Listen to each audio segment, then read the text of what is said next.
Hello everyone, welcome to the Hard Reset channel, and today I'm going to show you how to enable or disable zebra display on the SONY ZV-1F camera.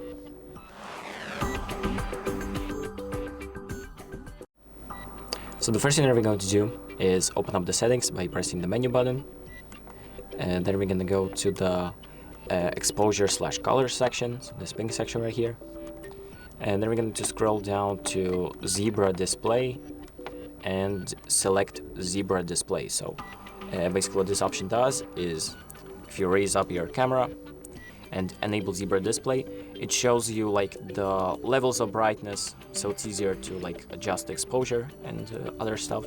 So it's basically easier to adjust the photos.